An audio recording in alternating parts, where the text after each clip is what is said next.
take the child to a speech-language pathologist, what that person's going to do is record 100 utterances of your child's speech and then do this kind of analysis. It's one of the things that they're going to do to look at the child's speech to see if their production is normal. And so what we do is we take 100 utterances, and it's just 100, right? So if I give you a problem on a test for doing this kind of analysis, I'm not going to give you 100 utterances because there's no way you can get 100 utterances done on a quiz. But I might give you a few and ask you to count out the morphemes to show me that you could do the kind of counting necessary to do the calculation. So just as an example, if the child produces the utterance, "Go home now," that would count as 3 morphemes, because go is a morpheme, home is a morpheme, and now is a morpheme. Those all happen to be free morphemes. But we also count bound morphemes. So if we take it we look at this example where it says, "Mummy kissed my daddy."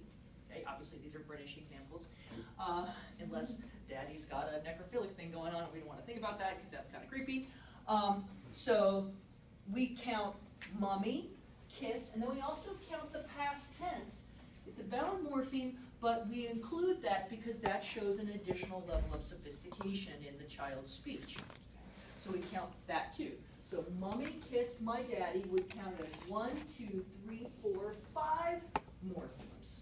Similarly, here we have I like your dogs. We count that z plural on the end of dogs also as a morpheme. So that also counts as 5. So if we looked at these 4 examples, "Go home now," "I live in Billingham," Mummy kissed my daddy," and "I like your dogs," we would add that up and say that there were 17 total morphemes in those 4 utterances. Now, in a full mean length of utterance analysis, you take 100 of those kind of utterances, you get a total, and then you divide by 100 to get the score. Okay? And what we're looking for are items in the appropriate range. It's on the next page. Items in the appropriate range for the child's age. Now, I don't expect you to memorize this chart at all.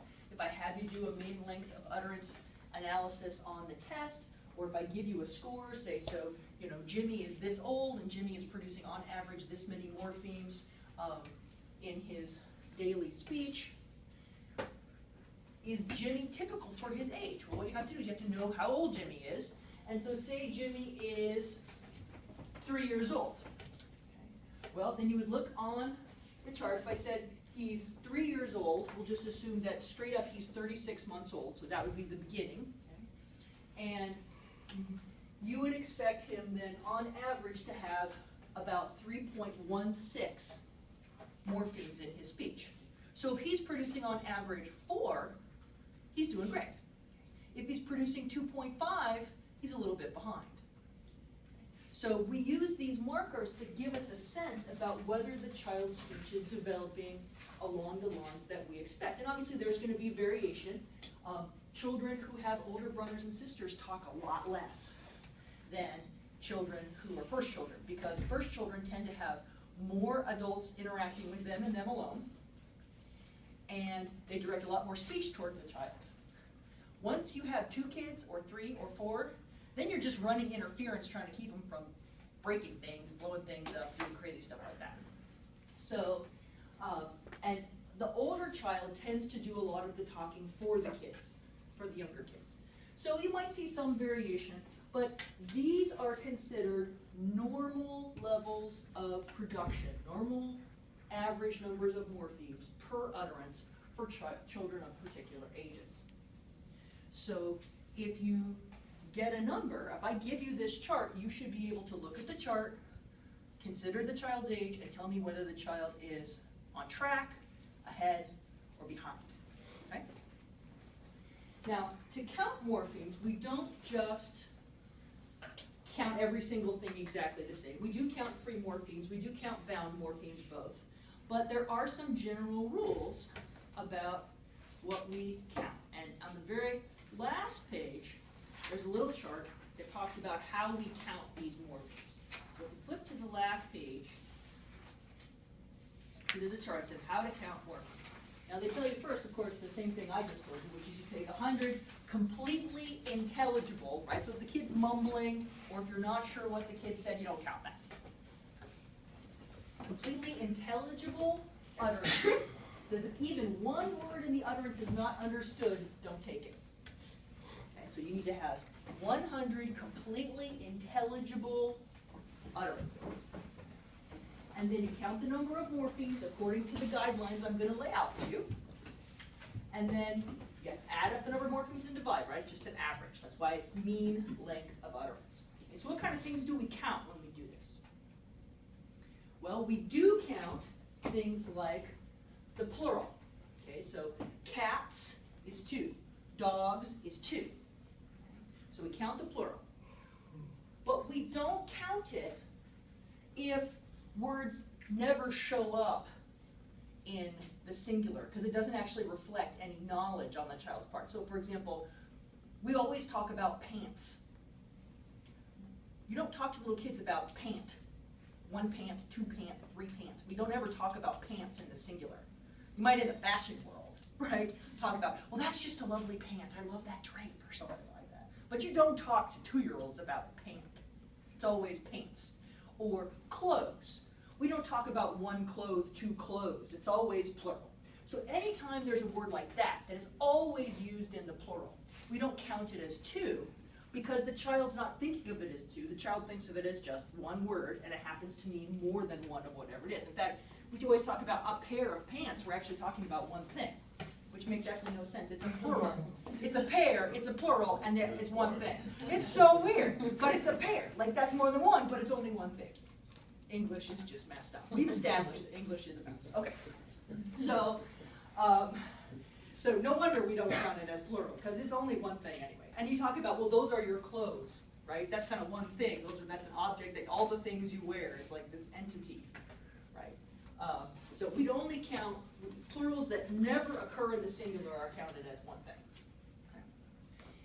Okay. We count the past tense. And we count it even when kids use it incorrectly. Well, this is true for the plural too. Even if kids are using the bound morpheme incorrectly because they're learning it, right? They're misattaching, they're doing an over-regularization. So for example, if the child said, I'm putting my socks on my foots, we would still count foots as 2. Okay? Because even though they're using it wrong, what they're trying to do is indicate both my feet. Right? So they're trying to express a more complex concept, and we want to catch that in our counting. Okay, so when we talk about past tense, little kids go through the same kind of processes with learning past tense as they do with the plural, like we learned last time in class. Very similar processes. So they will say things like, I go to the store. I eated the cookie. I put it on my clothes. Things like that. They will make mistakes as they're learning how to bind it. But when they are clearly trying to indicate past tense by putting that extra morpheme on there, we count it even if it's wrong. And so we want to make sure that we catch those extra morphemes, and they're actually easier to see sometimes, because as we'll see in a little bit, if the child says went, and it's clear that they mean go past tense, we count that as 2. We'll talk about that in a second. Okay, so we count ing, right? Like walking, running, jumping. Those would always be 2. Okay. We count the 3rd person. So if I say, I run, you run, he runs, that z on the end, that's the 3rd person marker. We count that too. Okay. We count possessives. So if they say mommy's hat, daddy's shoes, puppy's toy, whatever, we count that. Okay? And we count contractions as 2. So if they say she's, or, meaning she is, or he's as in he is, or I'm as in I am, we count those as 2. There are exceptions, and these are things you'll want to take note of. Exceptions include let's, don't, and won't, because We almost never, when we're talking to little kids, say, let us do something. We always say let's, so they don't even know that it's two things. And don't and won't get used all the time, and kids don't always know that they're two things. They think don't is a chunk by itself, and won't is a chunk by itself. They don't understand that won't is will not, and that don't is do not. They don't get that. So they use don't and won't as if they're single entities. They don't break them apart. They actually have to learn that. We talked about that, how they have to learn that don't is do not, and that it can be separated. So in the beginning, when they start to use it, they're using it as if it were a solid morpheme all by itself. You just taught me that won't is will not. It's just like will not. Nope, it's not a word. And like, yeah, will not is not a word. It was will not this whole time. Yeah, it's will not. Yeah, see? One morpheme, won't, right there. See? So makes total sense. So you can say it makes complete sense. And there are languages around the world that have those as single morphemes. It just so happens English does it with a weird double morpheme, right? So we exclude let's, don't, and won't. Similarly, and I'm sorry, I forgot to mention this a second ago, we also, when it comes to does, we count does, even though that is do with the third person singular, we don't count that as two, we just count it as one because they think it's one word. They don't understand does as one, because that's the auxiliary. They still think it's one thing. Okay, so those are the things that we do count, okay, and things like that. So plural, possessive, those are the super, for the most part, very high frequency kinds of morphemes that children are going to be acquiring early on. We don't get to a lot of other things like copula contractions and things like that in the time frame that we're talking about, when this would be relevant for diagnosing a child's language development. So things we don't count. If they start and then stop and then start again, like they start talking, they realize they've made a mistake, they back up and start over, we don't count that utterance. We include it in our count of 100. So the only exception to that is if they're clearly repeating themselves for emphasis. So if they say, no, no, no, or mine, mine, mine, that would count as 3. Okay, so we still would count that because they're trying to express another concept with their use of language, which is how intent they are on expressing that message. So we would still count it because it indicates they've moved on in a level of sophistication in understanding how language can be used, so we want to count it. So why would he went to the zoo, then he went to the zoo count as 6? Then he went to the zoo. Why would that count as 6? Then he went to the zoo.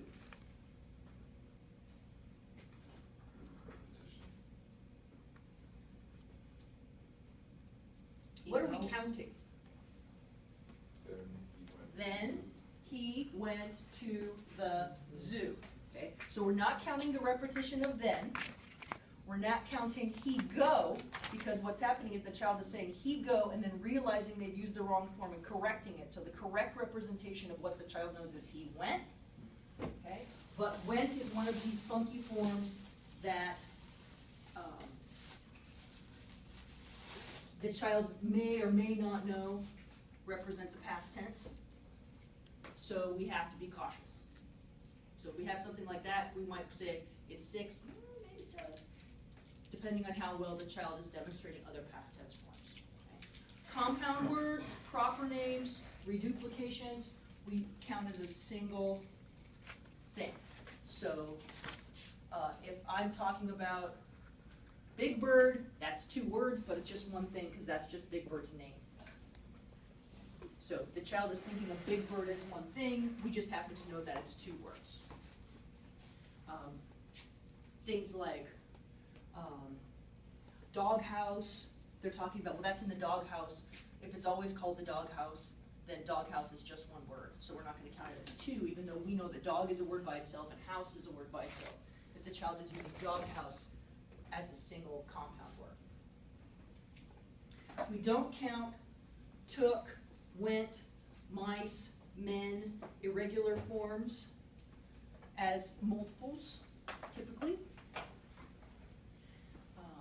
Because as we know, children early on memorize irregular forms. They're not generating them from rule, and what we're trying to count is, in effect, how many rules have they learned about how to correctly produce language. So if they're correctly producing past tense, then they're doing all their past tenses correctly, then went indicates that they've gone through the whole process and are now doing past tense correctly.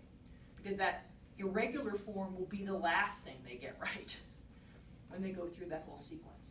But early on, irregular forms just get memorized, so it doesn't actually represent two morphemes, it just represents one. Diminutives. So even though doggy, if I said, well, what's a doggy? You'd say, oh, that's a little dog, or that's a dog for a child, or something like that. We might think that it actually has some additional meaning to it, but since that's the word that gets directed at children, and that's the word that they learn to use, we only count things like doggy, kitty, puppy. Those things are all, we just think of them as a single thing without any additional meaning. Other things like gonna, woulda, shoulda, have to, supposed to. Those kids think are single units.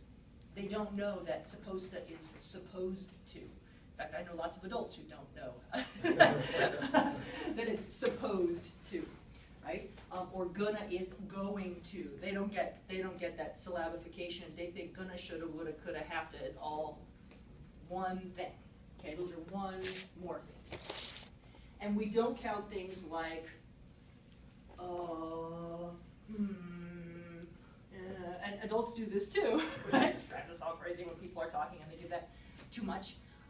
It's just a filler, right? Basically, we make those kinds of utterances when our brain needs time to think of what to say next.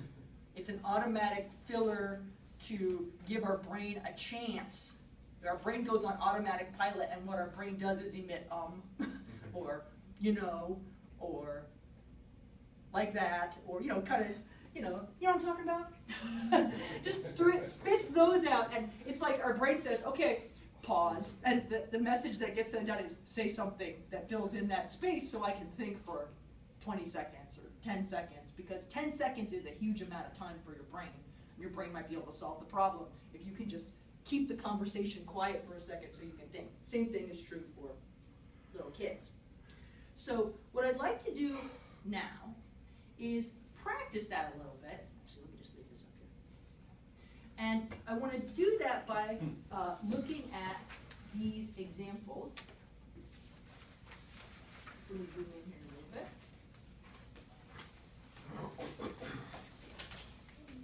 So I gave you some sample utterances. Okay. So he's in the house. How many do we have in he's in the house? 5. 5. Okay, so we're counting he is in the house, right? He is in the house. Okay. And we're accepting the contraction because that's do count rule number 6, right? Accept contractions, right? He is, we're accepting that contraction because of do count rule number 6. Okay. Will you help? Will you help? How many? 3. Will you help? Will you help? I'm coming. I'm coming. I'm coming. 3. So let's think. Oh, 4. 4. I'm is a contraction and coming has 2, right? I'm is a contraction. I am, right? I know, it's like, it wasn't bad enough. It made you think about features, making up phonemes. Now we're doing morphemes, making up words. But it's good for us. It's good brain exercise. Okay, I'm coming is 4. What about Betty's soup? 3. 3. Okay. I found it. 3. 4. It's a good question. So I found it. Found, find, is that irregular enough What do you think? It's an irregular past tense, right? What would the regular version be? If it was regular? Finded, right? I finded it. So found is actually irregular. So we would treat this as just one by itself. Even though we know it's past tense, there's a chance the child doesn't have any idea that found is. It's an irregular past tense, like went and ate. So we're going to count that because irregular past tense verbs and irregular plurals count as one. That's do not count rule number 3. Okay? So that's why took.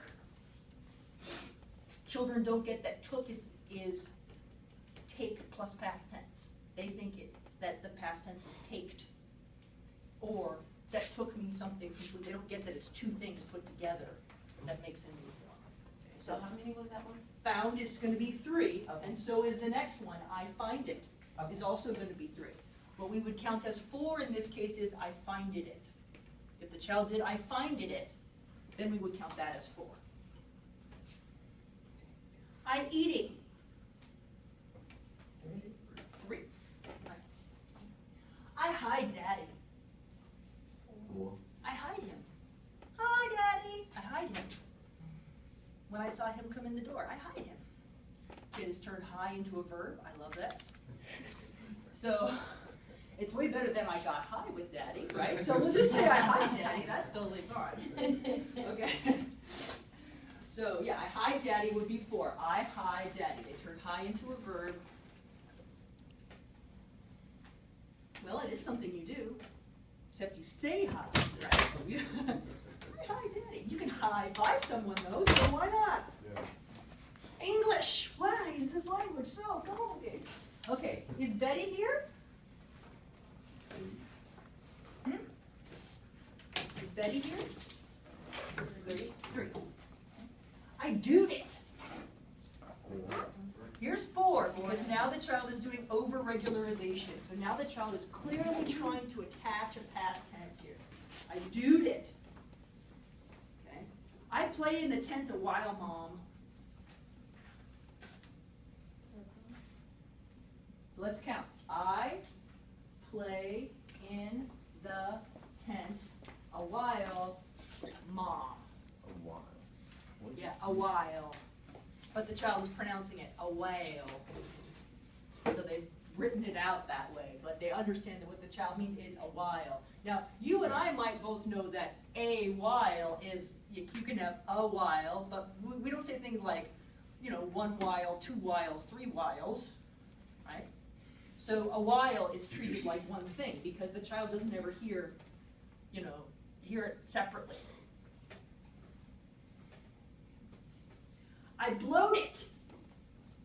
4. 4, right. I blowed it. I want to talk to you a bit. 8. I want to talk to you a bit. It's really easy when they just keep them all separate. You don't have to break words apart. It's way easier. You know what? 3. I'm just going to sit here and think. I'm just going to sit here and think. 9. I am just 10. What should we do with going? Oh, 10. 10. What do you think? 10. If we look at our rules, what should we do? Is there anything there that keeps us from using going? Because I'm going to.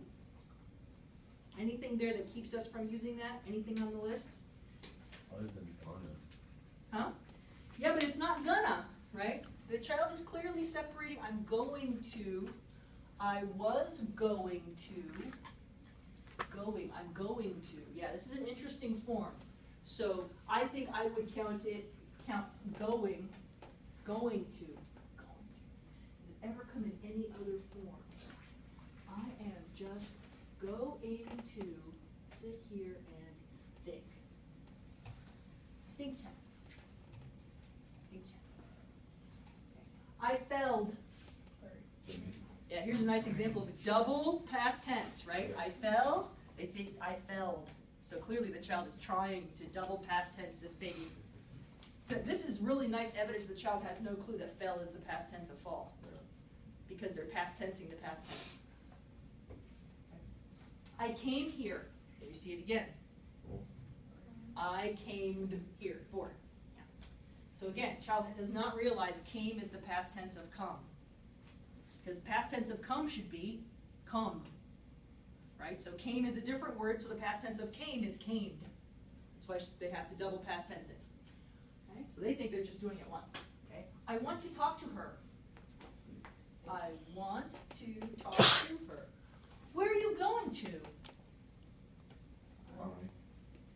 Where are you going to? 5. He's not happier, he's saddier. He's not happier, he's saddier.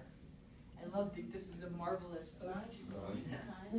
Let's see. So, he is not happier.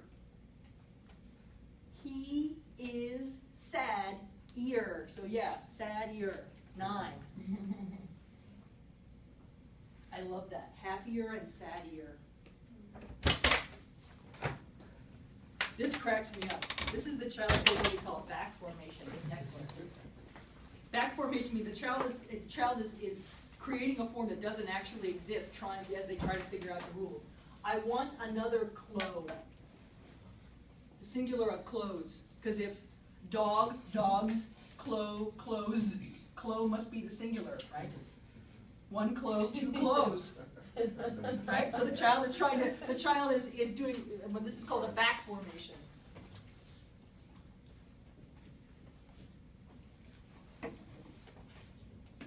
The child is taking a rule that they figured out and applying it backwards to create a form that doesn't actually exist.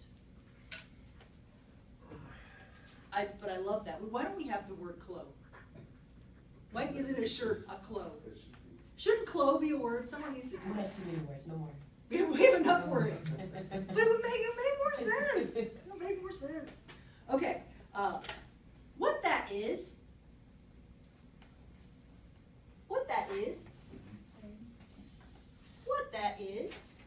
3. What I'm going to have,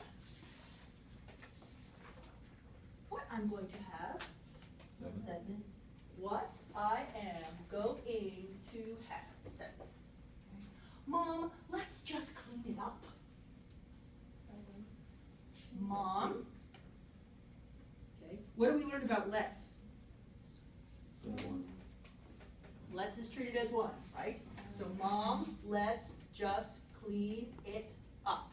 Because let's is one of those things that the kids always hear as a contraction, so they don't know that it's let us. Lettuce is something you put in a salad.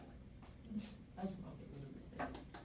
Huh? I was checking what role that was. It Yes, was that's, number 6. let's is, see, we don't count let's. Right, that's rule number 6. Those are exceptions to rule number 6. So, I love this one. You guys are driving me crazy. I can just totally see a little kid. You guys are driving me crazy. Because you know that the kid has heard the parents say this, right? Yeah. Would you just sit down and be quiet? You're driving me crazy. So now the kid's like, you're driving me crazy. Just love it when 3-year-olds spit back what their parents say to them or other grown-ups. It's so funny. Okay, so you guys are driving me crazy. So 8. So you think you got the idea? Yeah. It's doable, right? You just have to break things up. So I'm going to give you utterances like these, and what you need to know are the rules, like what do we count, and then what do we not count, and what the exceptions are. Okay, so what are the exceptions? What are the things we don't ever count? Or things that we count as 1 when you and I as adults might know that they're 2. Yes? I do have a question on one of these. Okay. The one that says, tell me what it is, tell me what it is. Okay. It's, they're repeating themselves, but is it for emphasis?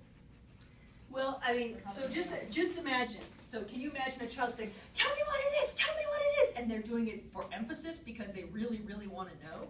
Right. I can't. Okay. I think this is an emphasis, Okay. in fact. So I would count both.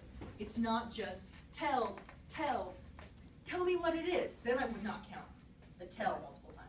But I can totally see, you know, or if a child says, I hate you, I hate you, I hate you. Yeah, that's definitely 9. Right? Because that's totally for emphasis. That's, I need you to understand the complete depth of my hatred for you. Although that's probably just a teenager talking, and we don't do MLU today. Okay. I hate you, Mom. You're ruining my life. I like this one that says, Mommy, you're cramping my style.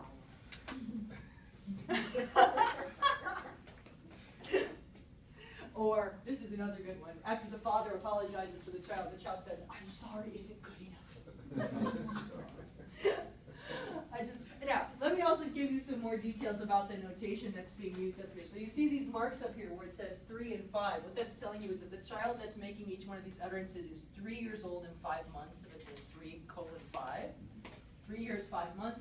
3 semicolon 2 means 3 years, 2 months. That's just a notation that we use because children are acquiring a huge number of words at this stage. And so it actually matters not just how many years, but how many months. Because at 36 months, we actually have different expectations for what they're going to be doing than even just 6 months later, right? So we want to know how many months,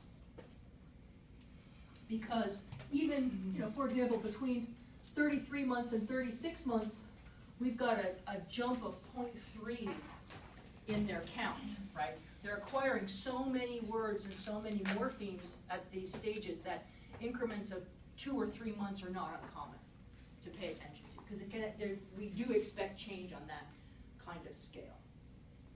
Okay. So everybody's got this? It makes sense how to do MLU? Okay, so what I'd like to do now, and you can all thank John, because John said, hey, Dr. Darnell, I want some more practice.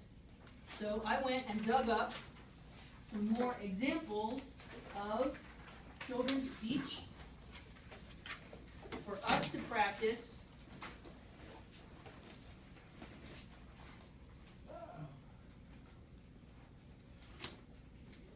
So this is a good thing. Okay, so remember we did data from Paul? We were analyzing Paul's speech. Okay, now these are not all from the same child. Each group is by the same child, but they're not all from the same child. So we might actually see different phonological simplifications being used for the same words because different children are making different choices about how to make it easier. So if you want to break out your notes on different kinds of simplification, or break out your chart that shows you, that's got your IPA symbols on it if you don't have it memorized yet. And some of these are not, the issues, the things that are happening are not just on the list. They may not be specific rules that we've already identified, so you want to look at them and see if you can get a sense from what's happening, if you can describe what phonological process the child is using. Okay, so let's take a look at the first one. Potato becomes tato. Banana becomes nana. Tomato becomes mato. And elephant becomes elephant. So what's the child doing? I'm going to zoom in and make these bigger so you can see the transcription. Tato, nana, mato, elephant.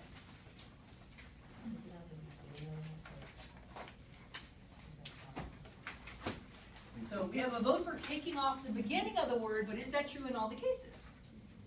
Not the last one. Elephant has the first part. So what is getting, something's getting taken off. You're absolutely right that it's deletion. The question is, what's getting deleted? Well,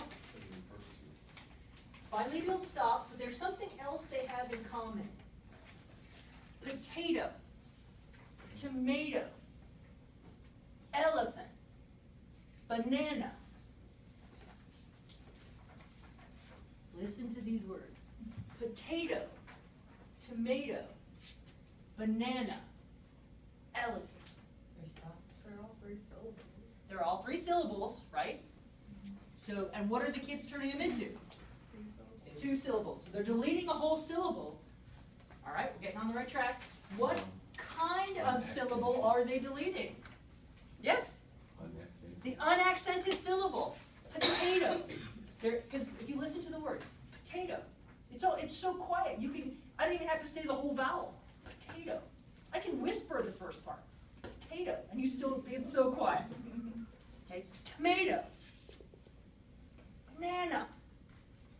But then the trick here, the reason this fourth one is in here, so that you can see that it's the unaccented syllable, not just the first syllable, because elephant, the unaccented syllable is the second one in this case, and the child is deleting it. So the child is focusing on stressed syllables and deleting unstressed syllables in multi-syllable words. Because 3 syllables is a lot of syllables, and that's too many, so if I can just get rid of one, I'm going to get rid of the one that people don't really seem to think is very important. Because if it were important, they'd stress it. Because that's what grown-ups do. They stress things that are important.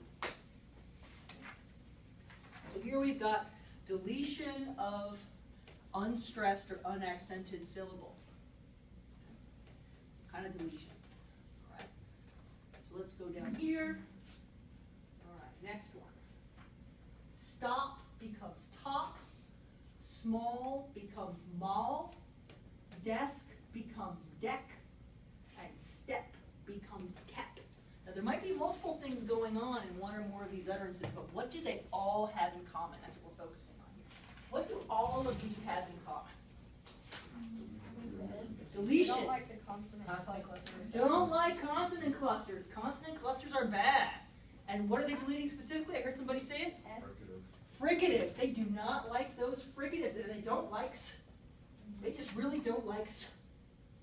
So this is, I mean, it just so happens that in all these cases the fricative they're getting rid of is, yeah, this is a fricative deletion. But definitely it's just a problem. Consonant cluster reduction. You just do not want to deal with those consonant clusters. Consonants are bad. So consonant cluster reduction, getting rid of those fricatives. And keeping the stops, right? Love stops. Stops are great. So d, t, p, m. Keep all those. Those all are stops. I'm good with all those. Right? Yeah. So then, like on the quiz, if we were to write like consonant cluster reduction, That would be fine. That would be acceptable. That would be fine. Yeah, that'd be fine. If you also said fricative deletion, that would also be fine. Okay. Yep, I'll take either one of those. Because what you're showing me is that you notice that what's happening is the child is simplifying the combination of sounds, right? So if you notice that's fricatives that are getting deleted, I'll be super excited if you guys all get that fricatives at the beginning. Yes, I know what fricatives are. Yes, I'm excited. Okay. I get excited about really early stuff. Okay. So next one. Oh, just for fun, what's happening with small? What's the other process happening with small? The kid's going from small to mau. Gliding, right? The liquid L is becoming W. Do not like those liquids. L and R. They're hard. Avoid them if you can. Glides. W and Y. So easy. W, mau. Mau puppy. That's a mau puppy. Small puppy. Okay. All right, here we go. Try becomes tie. Crumb becomes gum. From becomes fum. Bring becomes bing. Trick becomes tick. And sleep becomes seep. Also consonant cluster reduction. What are they getting rid of now? Liquids. Liquids. Oh, liquids. So terrible. Hate liquids. Liquids are hard. L and R. Don't like them at all.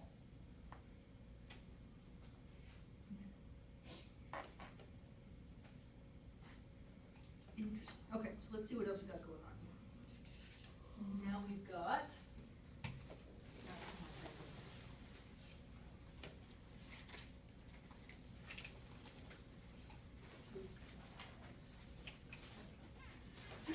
Dog becomes da, bus becomes butt, boot becomes boot, and cat becomes cat. Deletion. Deletion, what are they deleting?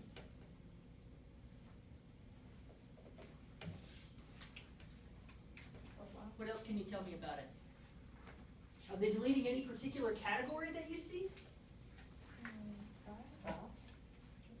Bus.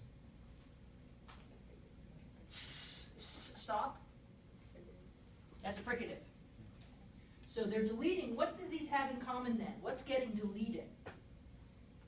T and s are two different kinds of sounds, but they both are what? Alveolar. They're alveolars, right? So you could say they're deleting alveolar sounds, but what's also important is the position, right? We know the kids sometimes do special things, word initially or word finally, so this would be word final deletion. And you could say word final phoneme deletion, word final alveolar deletion, any of that, but the position here is important. They're dumping what's on the end of the word. They don't like it, yeah. I'm sorry, can you explain what, you said they're doing final what? Word final deletion. Word final means they're doing it at the end of the word. So they're Okay. taking the last sound or the last syllable. So if you said word final phoneme deletion, that would correctly describe what's happening here. So you're showing me that you know that the position matters, word final, and that they're getting rid of this phoneme at the end. That's different than, say, word final devoicing. If they make everything at the end of a word voiceless, what they're doing is getting rid of the feature of voicing. Is it called anything when you get rid of the word, like the sound in the beginning? Like Yeah, word initial. Initial? Okay. Word initial versus word final. Yeah. So word final, you're doing word final deletion, deleting a phoneme. They're getting rid of g, s, t. G is not alveolar. What's g? Velar? Velar. So we can't say that they're getting rid of alveolars. We have to go with something more general like consonants because g is velar. So one of these is several of them are pretty front because s and t are both velar, but g is velar. So we don't want to say that they're just dumping alveolars at the end. We have to say they're doing consonant deletion at the end. Word final consonant deletion. Okay.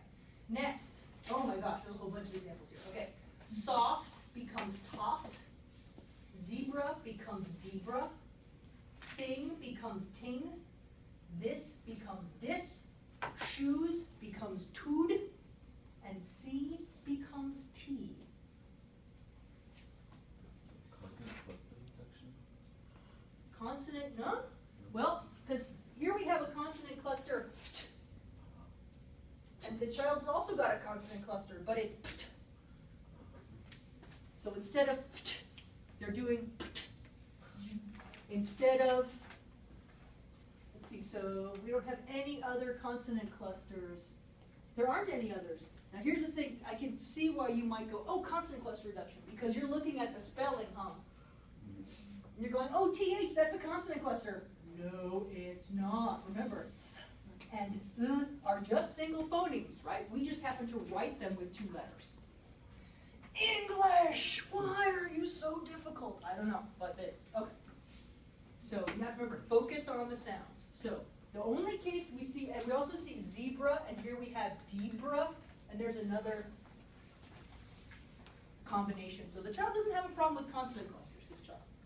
What does this child not like? Soft. Because soft becomes topped. He's turning everything to stop. Everything's turning into stops. Fricatives are just bad news. This kid does not like fricatives. Does not like fricatives. Soft becomes topped. Now here's a question for you. Why did the child pick? So I get why the child went from s to t, right? Because both of those are alveolar, right? S is alveolar, voiceless alveolar fricative. T is a voiceless alveolar stop. So that's pretty easy. Kid just changed the manner of articulation, made a fricative a stop, done. No problem. But what about to? Where did that come from? Why? It's more front, It's more front. and there's not.